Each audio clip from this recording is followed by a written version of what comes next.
বাচ্চারা যেহেতু এমনি এমনি দুধ খেতে চায় না, আর সন্ধ্যায় তো কোনো একটা নাস্তা লাগবে।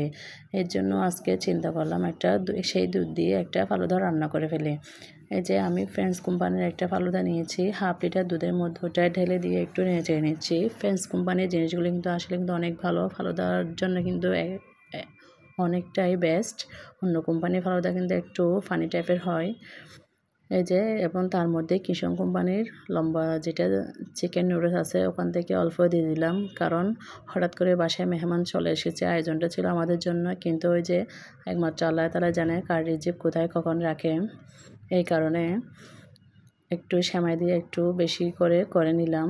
একটা ডিম ফাটিয়ে তার মধ্যে দিয়ে দিলাম যাতে খেতে আর একটু টেস্টি লাগে। ফালুদা তো বেশ আর কম সবাই রান্না করতে জানেন, এটা তো নতুন করে এর জন্য রেসিপিটা ফুল আর দেখাচ্ছি না। যে একটু নেড়ে নিয়ে কয়েক মিনিট সিদ্ধ করে নিব। এই যে প্রায় হয়ে এসেছে, ব্লক চলে এসেছে। এবার একটু নেড়ে নিয়ে নামিয়ে নিব। জাল হোক মিষ্টি হোক যে কোনো কিছু হলে কিন্তু অতটা খারাপ হয় না।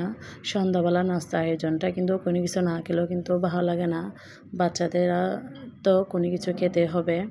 এই যে আমার ফালুদা মোটামুটি রেডি। জেলিটা আমি আগে থেকে রেডি করে ডিপ ফ্রিজে রেখেছিলাম।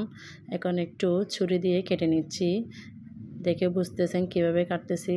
কেটে এবার এগুলো ফালুদার মধ্যে দিয়ে দিচ্ছি।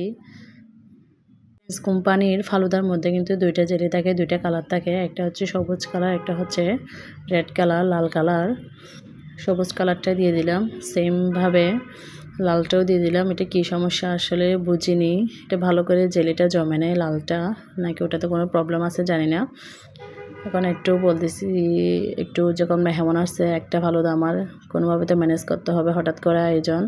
এর জন্য দিয়ে দিলাম কলা কয়েকটা, বাসায় যে কলা ছিল আবার কয়েক পিস আম দিয়ে দিলাম কেটে। এই যে এবার একটু বাটিতে নিয়ে নিলাম, পরিবেশন করতেছি।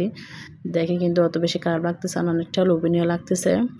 এই তো আপনার আজকে এই পর্যন্ত আমার ভিডিও। কে কোথা থেকে দেখছেন অবশ্যই কমেন্ট করে জানাবেন।